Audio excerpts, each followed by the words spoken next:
Recently, one of my friends in Australia had read this book, and he especially mentioned because he has read only the first part of the book, and he says that you went out of the point and you said, "Do not go to houses and sit for long and drinking cup of teas and keep on chatting."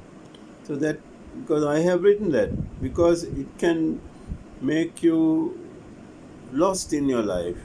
So do not get carried away and go to houses and sit and becoming friendly and having chats.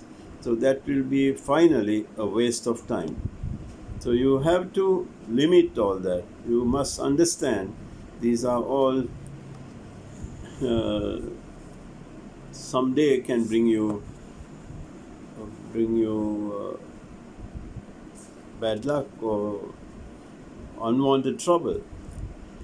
Be friendly with people, but not too friendly. It depends on what type of people you meet. So when I went to Italy, as you know, so finally, so I have told the story before. So the man was not there, but then the people there in the embassy, they started talking. They thought initially that I have come on a scholarship, so they were very happy. And then when they found out that I have come to work in a circus, they were furious, and they thought that I will be stranded and I will be a burden for them. But fortunately, there was this man Ananda who helped me a lot, and his words were so powerful. Even now, it remains in my head.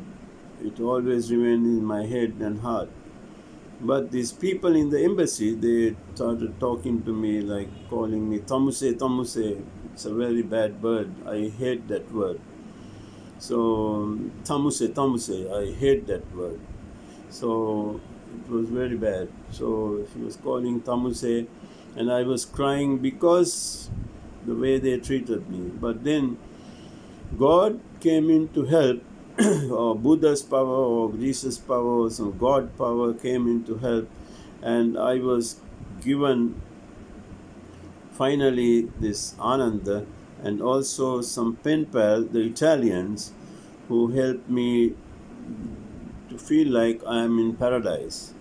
So there were some people who helped me.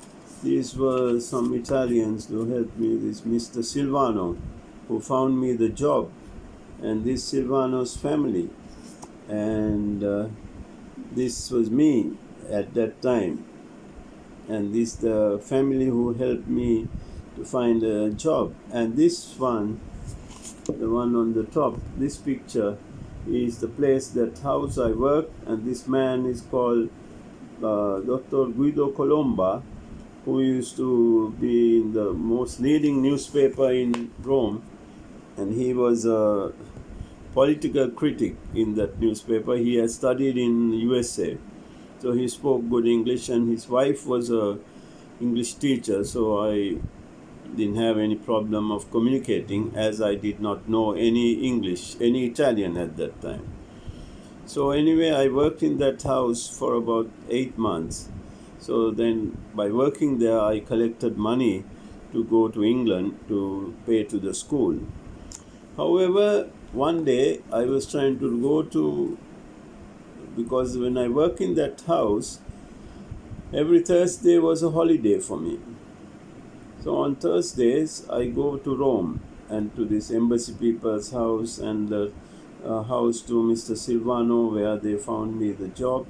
So I go there and I have lunch there from that Mr. Silvano's house and come back. So one day I was going to leave to go to take the bus. I broke my lace, so I did not have a lace. So that reminds me how neat I was. I was reluctant to go out of that house without the lace.